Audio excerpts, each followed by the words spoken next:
Hey guys, Tyler from North Mountain Knives here, and I thought I would show you how I etch my maker's mark into the blades of my knives. And this also explains why I can't etch whatever special thing you want etched into a knife when you order it from me. And it's because I use a stencil and a vinegar saltwater solution and a 9-volt battery. I'm not sponsored or endorsed by Energizer. Now, this is probably the most hillbilly way to do this. But that's okay, because I'm a hillbilly. Also, I'm cheap. And this is probably also the cheapest way to do this. So, these stencils aren't, they're not super expensive, but they're not like super cheap either. I got these from the Grindstone Blue Lightning Custom Stencils in Orlando, Florida. I think the guy's name is Ernie. But I think if you Google um, Blue Lightning Custom Stencils, it'll come up. So the deal is,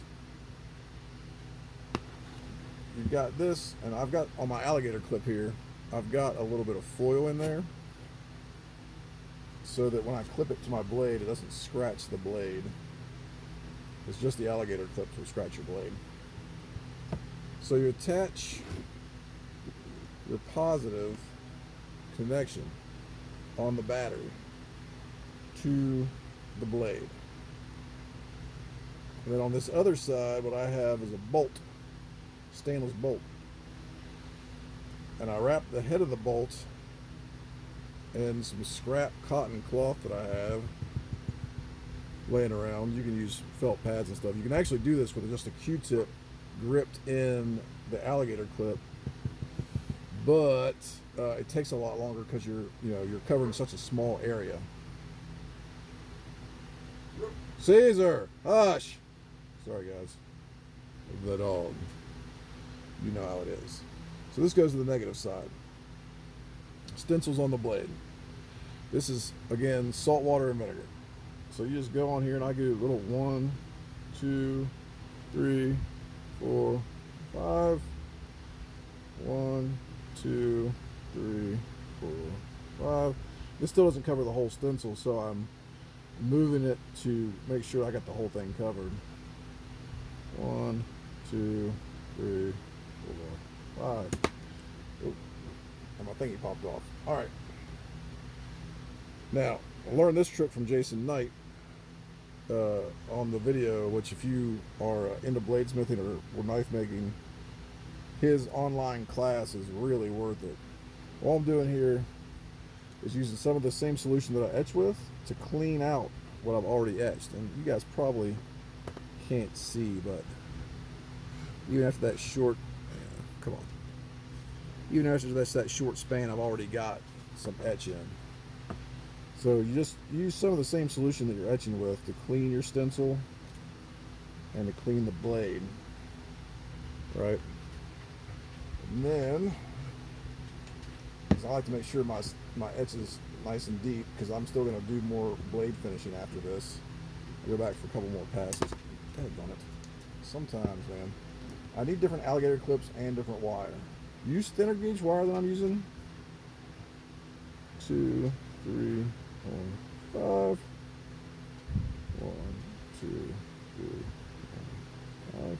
And the wire that I'm using is just the guts out of a piece of 12-2, like, residential, like electrical wire that you usually wire up outlets and stuff.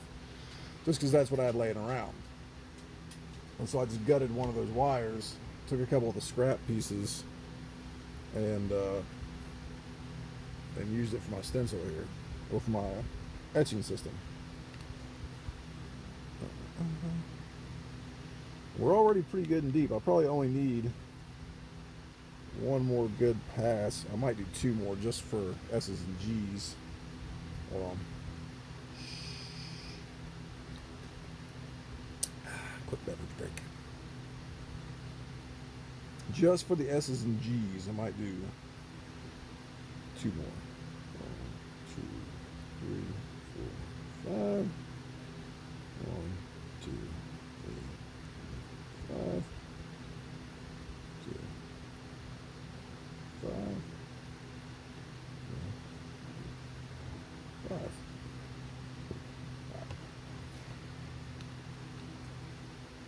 See how we're looking. Yeah, I think that's going to be good. I don't think we're going to need another one. So let me peel this off of this, and I can show you what we got here.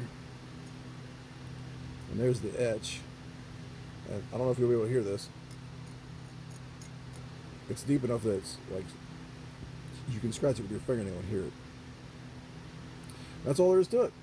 I've got another blade to do here, but I'm not going to do that on camera. I'll cut the video here. But that's how the blade etch goes on.